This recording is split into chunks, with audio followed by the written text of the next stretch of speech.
India news संवाददाता ने कृष्णानंद राय के बेटे पीयूष राय से खास बातचीत की, आपको वो भी सुनवाते हैं। राय हैं, कृष्णानंद राय के बेटे हैं, क्या कहेंगे? कल दिल का दौरा पड़ने के बाद मुख्तार अंसारी की मौत हो गई। जी, ये तो जानकारी मुझे आप मीडिया बंधुओं के द्वारा हुई और जैसा कि वहाँ के मेडिकल पैनल ने पुष्टि किया है कि हार्ट अटैक द्वारा ये मृत्यु हुई है, तो इस पे कहना क्या है, एक खुशी का लहर है मेरे लिए। और मेरे लिए आज का दिन होली के इस फागुन महीने में एक दिवाली का पर्व है।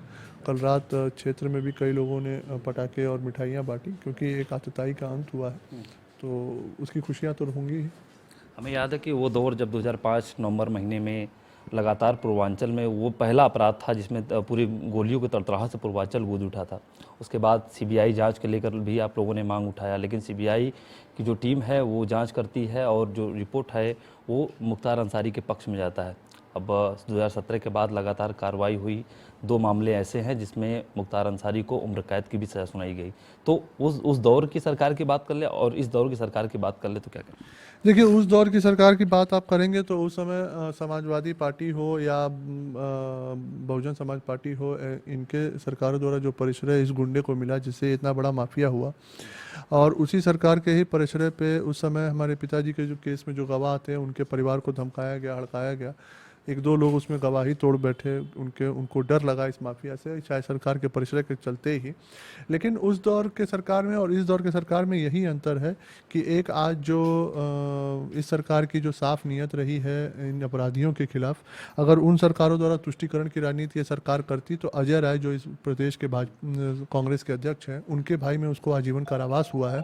तो इस सरकार ने हमेशा ये स्पष्ट रखा है कि अपराधी किसी भी धर्म और मजहब का हो, किसी भी पार्टी दल का हो, उससे मतलब नहीं है। अपराध के खिलाफ जीरो टॉलरेंस की नीति है और वो नीति चाहे किसी भी दल का आदमी हो उसके खिलाफ रहेगी।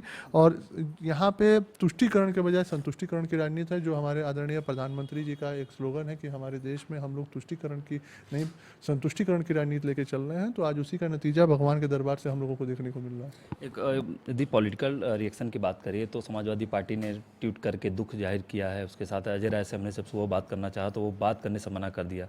चूँकि अवधेश राय हत्याकांड में उम्र कैद अजय राय की पैरवी से हुई है और मुख्तार अंसारी को, उसके बाद भी चाहे AIM के चीफ असदुद्दीन ओवैसी की बात कर ले, वो भी दुख प्रकट कर रहे हैं। उसके साथ ही बिहार के पूर्व मुख्यमंत्री तेजस्वी भी दुख प्रकट कर रहे हैं। तो क्या लगता है पॉलिटिकल कहीं ना कहीं एक तरीके से घेरा जा रहा है?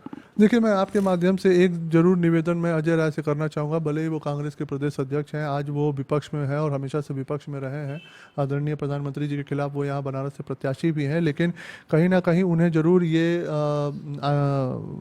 धन्यवाद ज्ञापित करना चाहिए आदरणीय प्रधानमंत्री जी को और पूजनीय महाराज योगी आदित्यनाथ जी को कि पूर्ववर्ती सरकारों में जो परिश्रय उस व्यक्ति को दिया जा रहा था, जो आज जिसका अंत हुआ है, इस सरकार ने उसके खिलाफ जीरो टॉलरेंस की नीति रखी। आज उसी का नतीजा है कि वो उनके ही केस में आजीवन कारावास में है। और ठीक है, बिल्कुल ये बात सही है कि पैरवियां होती हैं, लेकिन सरकार की एक नीतियां और उसके अगर जज्बे उसके इरादे अगर नेक ना हो तो कितनी भी आप पैरवी कर लेंगे, आपके उस ऐसे अपराधियों के खिलाफ आप लड़ाई में सीधे खड़े नहीं हो सकते हैं। तो मुझे लगता है कि अजय राय जी को कम से कम एक नैतिकता ये जगती है कि वो एक धन्यवाद ज्ञापित इस सरकार को करना चाहिए। और रही बात तेजस्वी यादव या समाजवादी पार्टी की, तो देखिए इन्हीं दलों के द्वारा ये शहाबुद्दीन, अतीक और मुख्तार जैसे पाले हुए लोग गुंडे हैं और ये गुंडे इन्हीं सरकारों के दम पे आज माफिया बने बैठे थे। तो जब ये सरकारें गई, इनके सत्ता गई है, तभी इनके खिलाफ जो नीतियाँ जो मौजूदा सरकार पूजनीय महाराज जी के भारतीय जनता पार्टी की सरकार ने लाई है, उन नीतियों का ही नतीजा है कि आज ये अपराधी जेल के अंदर थे और अपने कुकर्मों की सजा पाके आज भगवान के दरबार से उनके खिलाफ फैसला आया है। एक सवाल और, मृत्यु के बाद गाजीपुर के बड़का फाटक यानी अफजाल अंसारी के घर पे जो उनके समर्थक है, जो मुख्तार अंसारी के चाहने वाले हैं, वो पहुंच चुके हैं। आप भी मृत्यु की खबर सुनने के बाद महादेव के बड़के फाटक यानी काशी विश्वनाथ मंदिर में दर्शन पूजन करके आए? हाँ बिल्कुल भाई, मैं तो महादेव का एक भक्त हूँ और बचपन मेरा काशी में ही गुजरा है। मैं कल अपने क्षेत्र में ही था और वहाँ पे कई लोगों ने इस घटना के उपरांत शुभकामनाएं भी प्रेषित किया और दिवाली का पूरा माहौल था पूरे गाज़ीपुर में, और मेरा मानना है कि बलिया में भी। तो एक ये माहौल तो है ही, और आप जब खुशी का होता है तो आप अपने बड़ों के ही बीच मनाते हैं। इसलिए मैं बाबा के दरबार में गया था, आशीर्वाद लिया उनसे अपने भविष्य के कुशल के लिए आशीर्वाद लिया और उनके दिए हुए फैसले को मैंने सहर्ष स्वीकार करते हुए उनको भी मैंने धन्यवाद ज्ञापित किया। सवाल और उस दौर में जब मुकदमे होते थे, कई ऐसे मुकदमे हैं जिसमें मुख्तार अंसारी ने खुद गवाहों को धमकी देके या तो गवाहों को किनारे करके उनकी हत्या कराकर केस को ख़त्म करा देता था। लेकिन आपके पिता की जब हत्या हुई उसके बाद आपको कोई धमकी या फ़ोन कॉल ऐसे कुछ आए?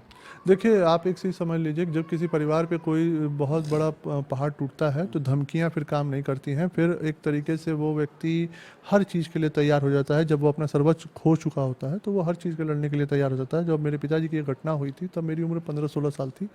आज मेरी उम्र 37 साल है। 12 साल के इस 22 साल के इस लड़ाई में जो स्थितियां मैंने देखी हैं, जो संघर्ष हमने किए हैं मेरी और मेरे माताजी ने, उस संघर्ष का एक नतीजा भगवान के यहाँ से मिला है। बहुत बहुत शुक्रिया। देखिए निश्चित तौर पे मुख्तार अंसारी की मृत्यु के बाद कृष्णानंद राय के जो परिवार है, पीयूष राय खुद बताएं कि कल गाजीपुर में हम लोग दीपावली मनाएं, आज काशी विश्वनाथ मंदिर में दर्शन पूजन करके घर आए।